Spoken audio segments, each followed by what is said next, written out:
நார்மலாக ஒரு மன்னிப்பு கேட்கணும்னா என்ன நினைப்பாரு, ஃபோனில் கூப்பிட்டு மன்னிப்பு கேட்டால் முடிஞ்சு போயிடும். தனியாக வந்து ஹோட்டலுக்கு வர வச்சு அழைச்சி அவருக்கு பின்னாடி கேமரா வச்சு எடுக்கும் போதே தெரியல இது வந்து கண்டிப்பாக இதை உள்நோக்கத்தில் தான் அவங்க வந்து பண்ணியிருக்காங்க. இந்த வீடியோ வந்து கண்டிப்பாக சோசியல் மீடியாவில் ஷேர் ஆகணும். நேற்று வந்து நிர்மலா சீதாராமன் அவர்கள் நிறைய பேர் வந்து விமர்சனம் பண்ணி போட்டிருந்தாங்க. இவர் வந்து நிர்மலா சீதாராமனை கேள்வி கேட்டார். அதே மாதிரியே இவர் மன்னிப்பு கேட்குற வீடியோவும் கண்டிப்பாக மக்கள் மத்தியில் போய் சேரணும் அப்படிங்கிற ஒரு நோக்கத்தோடு தான் அவர் மன்னிப்பு கேட்க வச்சு இந்த வீடியோவை வந்து அவங்க தரப்புலேருந்து வெளியிட்டிருக்காங்க. இந்த விஷயத்தையே திசை திருப்புற மாதிரி இன்னொரு விஷயம் என்ன சொல்கிறாருன்னா, இது அந்த இடத்துல ஒரு ஆளுங்கட்சியை சார்ந்த எம்எல்ஏவோ ஒரு ஆண் எம்எல்ஏவோ இல்லை ஆண் மந்திரியோ இருந்தனா அவர் இந்த வார்த்தையை சொல்லியிருப்பாரா? அவர் அப்படி ஒன்றும் தப்பாக சொல்லலையே. நார்மலாக யதார்த்தமாக கேட்கும்போது நீங்களும் தான் அந்த மேடையில் சிரிச்சிட்டு இருந்தீங்க. உங்களுக்கு இந்த கருத்து இருந்தனா அந்த இடத்துலயே பதில் சொல்லியிருக்கணுமா இல்லையா? அந்த இடத்துலயே உங்களோட கண்டனத்தை பதிவு வச்சிருக்கணுமா இல்லையா? இதை வந்து அப்படியே திசை திருப்புற நோக்கமா? இது ஏதோ ஒரு ஆணாதிக்கத்தில் பேசிட்டாரு, ஆணாதிக்கத்தில் அவரோட கருத்தை வந்து வெளிப்படுத்திட்டாரு அப்படிங்கிற ரீதியில் அந்த இடத்துல ஒரு பெண் தானே அப்படிங்கிறதுனால வந்து நீங்கள் இப்படி கேட்குறீங்க அப்படிங்கிறது எந்த விதத்தில் நியாயம்? மும்பையில் பங்குச்சந்தை தொடர்பாக வந்து ஒரு கூட்டம் நடைபெற்றது. அதில் வந்து முதலீட்டாளர்கள் மற்றும் ஸ்டாக் புரோக்கர்கள்லாம் வந்து கலந்துக்கிட்டாங்க. அதில் ஒரு ஸ்டாக் புரோக்கர் என்ன கேட்டார், நாங்கள் வந்து கஷ்டப்பட்டு சம்பாதிக்கிறோம், நாங்கள் வந்து கஷ்டப்பட்டு உழைக்கிறோம், ஆனால் நீங்கள் என்ன பண்ணுறீங்க, வரிங்கிற பேரில் எங்களோட உழைப்பை சுரண்டுறீங்க, எங்களை விட நீங்கள் தான் அதிகமாக சம்பாதிக்கிறீங்க, கவர்மெண்ட் வந்து ஒரு ஸ்லீப்பிங் பார்ட்னராக இருக்குது அப்படின்னு அவங்க சொன்னாங்க. ஆனால் அந்த வீடியோ வந்து நேற்று அந்த அன்னபூர்ணா பேசினார் இல்லையா ஓனர், அதை விட வந்து அந்த வீடியோ வைரலானது, இந்தியா முழுவதும் வைரலானது. அதுக்கு நீங்கள் என்ன பண்ணீங்க, அந்த புரோக்கரை கூப்பிட்டு நீங்கள் மன்னிப்பு கேட்குற மாதிரி வீடியோ போட்டிங்களா? ஏன் போடலாம்? இப்போ தமிழர்னா உங்களுக்கு வந்து ஒரு இலக்காரம், உங்களுக்கு வந்து உங்களோட அதிகாரத்தை வந்து தமிழர்கள் மீது தான் திணிப்பீங்களா? இது போன்ற எக்ஸ்க்ளூசிவான வீடியோக்களை தொடர்ந்து காண மீடியா சர்க்கிள் சேனலை சப்ஸ்கிரைப் பண்ணுங்க.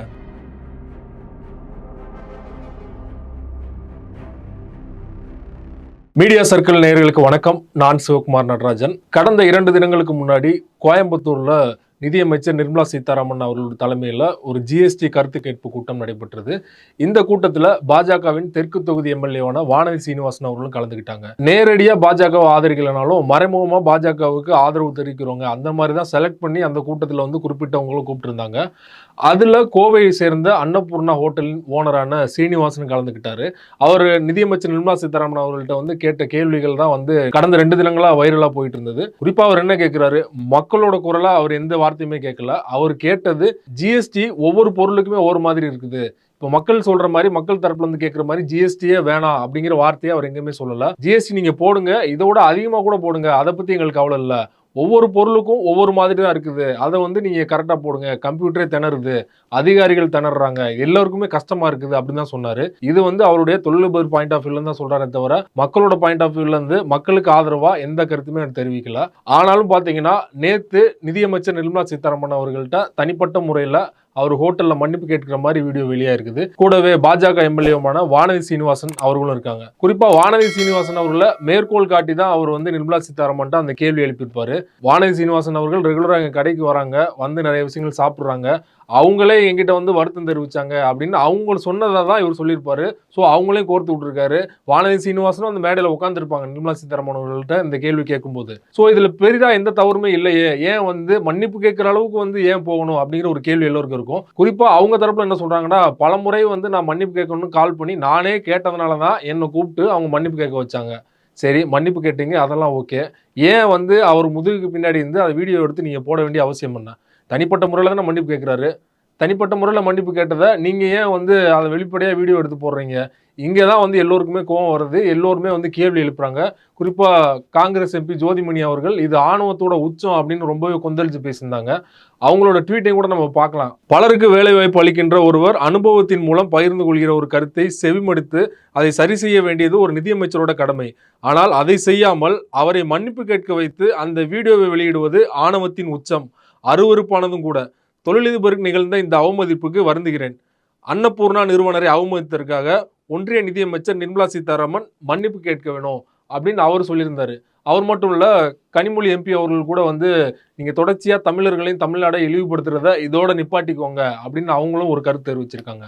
குறிப்பா பாத்தீங்கன்னா அவர் வெளிப்படையா கேட்டது, காரத்துக்கு ஒரு ஜிஎஸ்டி இருக்குது, ஸ்வீட்டுக்கு ஒரு ஜிஎஸ்டி இருக்குது, அதுலயும் பன்னுக்கு வந்து ஜிஎஸ்டி இல்லை, ஆனா பன்ல இருக்கிற கிரீமுக்கு வந்து 18% ஜிஎஸ்டி போடுறீங்க, இதை வந்து நாங்கள் எப்படி ஏற்றுக்க முடியும் அப்படிங்கிற துணியில் அவர் கேள்வி கேட்குறாரு.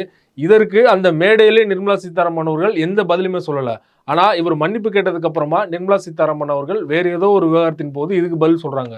நீங்கள் வந்து அந்த ஹோட்டல் ஓனர் என்னை பற்றி கேள்வி கேட்டார், எல்லோருமே வந்து சந்தோஷமாக இருக்கீங்க, நிறைய பேர் வந்து ஷேர் பண்ணுறீங்க, ஊர்கா மாமியை வந்து அவர் வந்து இந்த அளவுக்கு கேள்வியால் வந்து தொலைத்து அடிச்சிட்டார் அப்படிலாம் நீங்கள் வந்து பதிவு போடுறீங்க. நான் இப்போ பதில் சொல்கிறேன், மத்திய அரசோட இதுவுமே பார்த்தீங்கன்னா மக்கள்கிட்ட வரி சுமையை வந்து புகுத்தக்கூடாதுன்னு தான் நாங்கள் பார்க்குறோம், அதற்கான வேலைகளே நாங்கள் இறங்கிட்டு இருக்கோம் அப்படின்னு அவங்க பதில் சொல்கிறத அந்த மேடையிலே சொல்லியிருந்தேன்னா அந்த விஷயம் வந்து அன்னைக்கு கூட முடிஞ்சிருக்கும். ஆனால் இவங்க என்ன பண்ணுறாங்க, அந்த மேடையில் வந்து எதுவுமே பேசாமல் வானதி சீனிவாசன் பக்கத்தில் இருந்து அவங்களும் சிரிச்சுட்டு தான் இருந்தாங்க, ஜாலியாக தான் இருந்தாங்க, அங்கே கலந்துக்கிட்ட பிஸ்னஸ் மேன் எல்லாருமே சிரிச்சுட்டு தான் இருந்தாங்க. ஸோ இந்த விஷயத்தை அங்கேயே பேசியிருந்தாங்கன்னா அதுக்கு முற்றுப்புள்ளி அங்கேயே வச்சிருக்க முடியும். என்ன பண்ணுறாங்க, மறுநாள் வந்து எல்லோருமே வந்து பாஜக எதிர்ப்பாளர்கள், சாதாரண மக்கள் எல்லோருமே இந்த வீடியோ ஷேர் பண்ணி நிர்மலா சீதாராமனை வந்து கிழித்து அடிச்சிட்டாரு, அவரு கேள்வி கணைகளால் துளைத்து எடுத்துட்டாரு, அவரால் பதில் சொல்ல முடியல அப்படின்னு வீடியோ போட்டோன்னே இவங்களுக்கு என்ன ஆகுது, அதை ஏற்றுக்கவே முடியல. இப்போ என்ன பண்ணுறாங்க, அவரை கூப்பிட்டு நீங்கள் மன்னிப்பு கேட்க வைக்கிறாங்க. அமைச்சர் நிர்மலா சீதாராமன் அவர்களுக்கு முன்னாடி இவர் உட்காந்துட்டு ரொம்ப பவ்யமாக உட்காந்துருக்காரு. அதில் என்ன சொல்கிறாரு, நான் எந்த கட்சியை சேர்ந்தவனு கிடையாது, நான் வந்து குறிப்பிட்ட உள்நோக்கத்தோட எதுவுமே நான் சொல்லலை,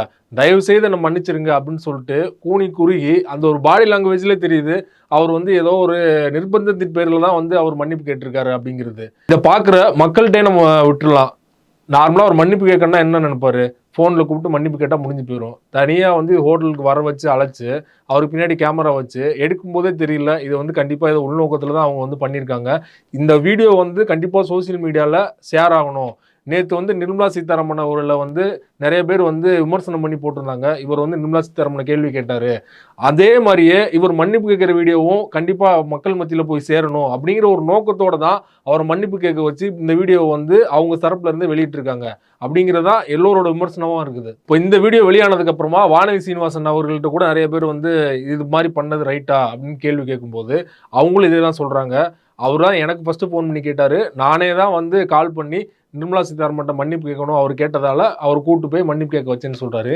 அது மட்டும் இல்லாமல் அவர் இந்த விஷயத்தையே திசை திருப்புற மாதிரி இன்னொரு விஷயம் என்ன சொல்கிறாருன்னா, இதே இது அந்த இடத்துல ஒரு ஆளுங்கட்சியை சார்ந்த எம்எல்ஏவோ ஒரு ஆண் எம்எல்ஏவோ இல்லைன்னா ஆண் மந்திரியோ இருந்தனா அவர் இந்த வார்த்தையை சொல்லியிருப்பாரா, அவர் அப்படி ஒன்றும் தப்பாக சொல்லலையே, நார்மலாக யதார்த்தமாக கேட்கும்போது நீங்களும் தான் அந்த மேடையில் சிரிச்சிட்டு இருந்தீங்க, உங்களுக்கு இந்த கருத்து இருந்தனா அந்த இடத்துலேயே பதில் சொல்லியிருக்கணுமா இல்லையா, அந்த இடத்துலேயே உங்களோட கண்டனத்தை பதிவு வச்சிருக்கணுமா இல்லையா, இதை வந்து அப்படியே திசை திருப்புற நோக்கமா, இது ஏதோ ஒரு ஆணாதிக்கத்தில் பேசிட்டாரு, ஆணாதிக்கத்தில் அவரோட கருத்தை வந்து வெளிப்படுத்திட்டாரு அப்படிங்கிற ரீதியில் அந்த இடத்துல ஒரு பெண் தானே அப்படிங்கிறதுனால வந்து நீங்கள் இப்படி கேட்குறீங்க அப்படிங்கிறது எந்த விதத்தில் நியாயம்.